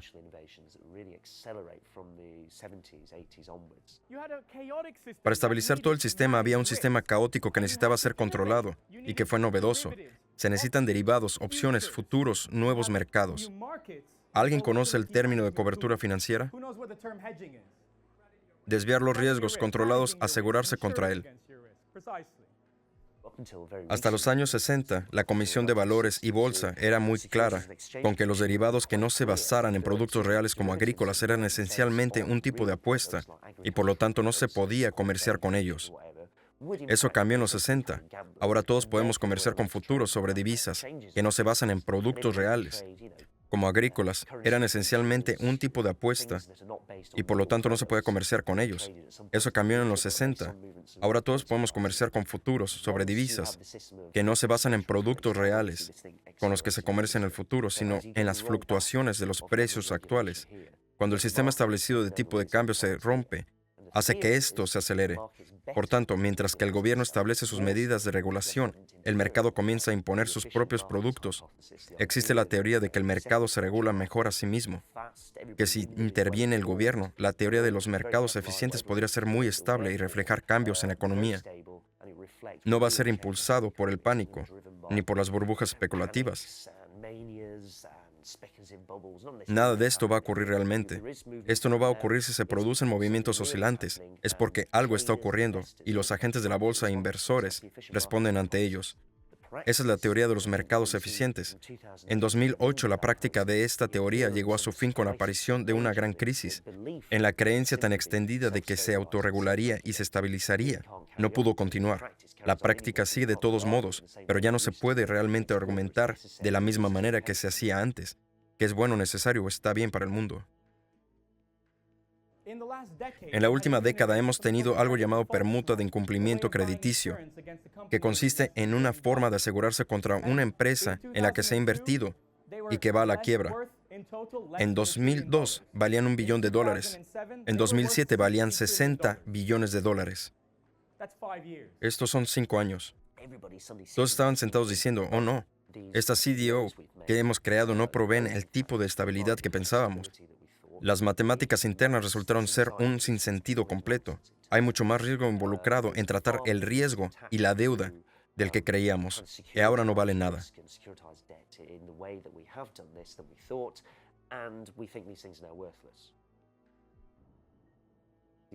El intento de conseguir diversos métodos para regular el mercado financiero y tratar de sacar provecho del que contribuyó en realidad a producir el efecto opuesto a lo que decían sus defensores, condujo a una caída espectacular.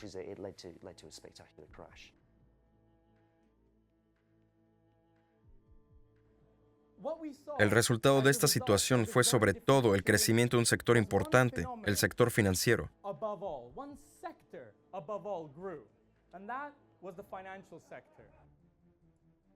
Aunque el sector financiero se beneficia enormemente del sistema monetario actual, este no es ni estable ni justo. En lo que se basa el Banco de Inglaterra es en que el dinero que utilizamos está respaldado por la deuda pública y en que el gobierno pueda cumplir sus promesas exigiendo impuestos a la población. Lo que dicen es que al dinero lo respalda la deuda pública, mientras que es esta la que respalda la capacidad del gobierno de obtener dinero del público. A lo largo de los últimos 30 años hemos visto cómo la deuda privada ha pasado de ser una deuda pública y en última instancia el precio de esa deuda lo pagan los ciudadanos del país deudor.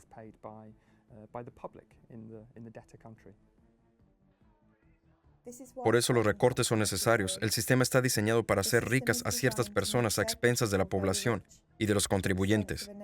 El sistema reduce el nivel de vida de la mayoría y reparte la riqueza entre los privilegiados.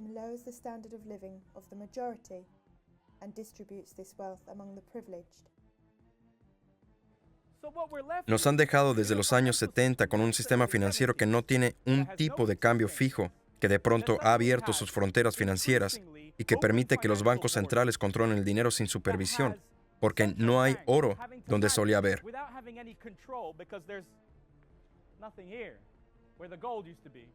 Ahora tienen que aliviarse de forma cuantitativa y conceder préstamos como prestamistas de última instancia. A lo largo de la historia, los sistemas monetarios se crearon con el objetivo de conceder ventajas al poder principal para que se pudiera defender y desarrollar.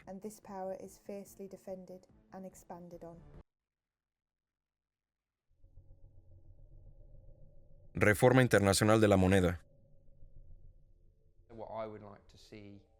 Me gustaría ver un nuevo tipo de moneda que estuviera respaldada por algo que realmente necesitemos y que tenga valor, como la energía o la energía renovable. Sería interesante tener una moneda respaldada por el kilovatio hora. Tenemos que empezar a valorar los elementos que escasean, ya que la humanidad tiene que sobrevivir. Respaldar una moneda internacional con algo como lo que he propuesto generaría enormes inversiones en energías renovables. Si esa fuera la principal unidad internacional. Otra opción sería crear una cesta de divisas, donde se mezclarán todas, para así crear una moneda muy estable en la que la gente confiara.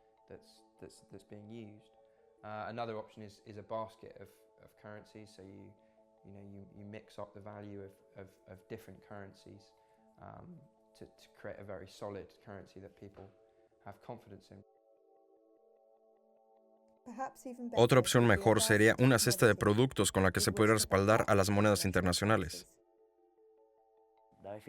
Si fuera posible agrupar todas las economías nacionales crecientes y decir, vamos a reunirnos y redactar un acuerdo, como el de Bretton Woods, que permita vincular algunas monedas con diferentes cestas de bienes que sean más adecuadas a sus economías nacionales. Si entonces se pudiera realizar, veríamos cómo se crearía una especie de orden que actualmente no existe en la macroeconomía internacional.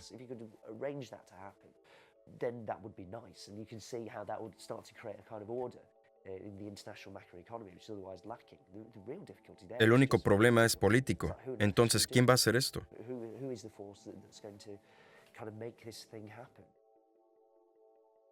Es posible crear un sistema monetario que sea tan justo como estable.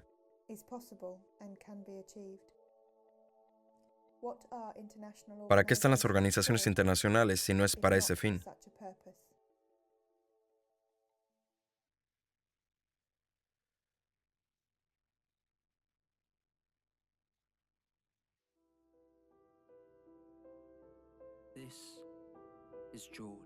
Este es Jorge. Jorge trabajó en un gran banco en Londres, pero un día, sin aviso previo, su banco quebró. Por suerte, el gobierno rescató al banco y Jorge mantuvo su trabajo, pero el ambicioso gobierno quería algo a cambio por su ayuda. Exigieron mayores impuestos en el salario y la bonificación de Jorge. Para alguien con un estilo de vida costoso como el de Jorge, un golpe así puede ser devastador. Ahora Jorge pasa apuros para pagar la renta de su apartamento a orillas del río en el centro de Londres. Los neumáticos de su Aston Martin se están desgastando y apenas son legales para las carreteras. Si la situación de George no mejora, o si alguien como tú no le ayuda a Jorge, tendrá que comprar su traje en Topshop o Next. Aunque Jorge tuviera algo que celebrar, ya no puede costear la champaña para festejar. Jorge no está solo. Muchos otros sufren como él. Nadie sabe cuánto tiempo pasará hasta que los buenos tiempos vuelvan.